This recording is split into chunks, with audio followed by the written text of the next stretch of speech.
Guys, eto na nga, Chinese New Year is coming. So kahit hindi Chinese yung amo namin, Japanese, syempre nakikiuso pa rin siya. So hulaan nyo kung anong maraming laman ng bahay ngayon. Maraming alin? Flowers, tikoy, radish cake, cookies, candies, nuts, seeds. Oh my God.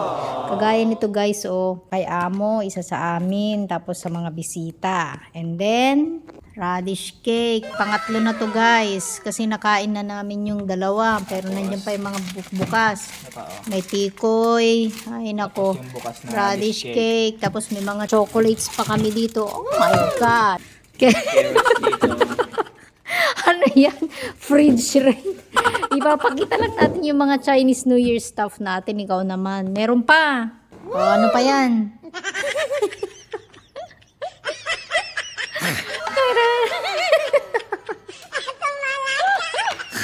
Kainin daw namin lahat yan. Diyos ko, ang dami pa naming nuts doon. Chocolate. Diyos ko, Lord. Oh my God.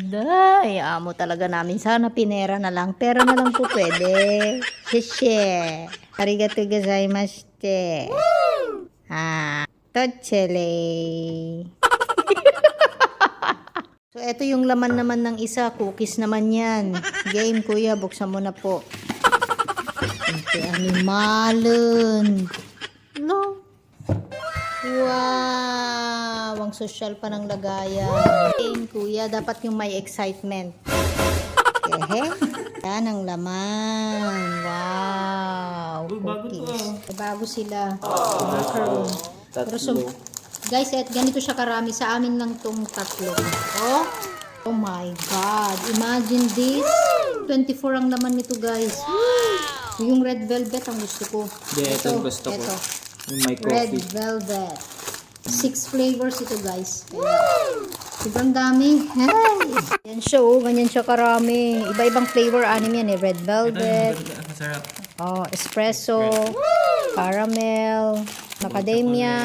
Red chocolate. Pecan. Macaroon. Oh my God. Hazelnut. Ay, sobrang dami guys. Tatapakan yung kuya.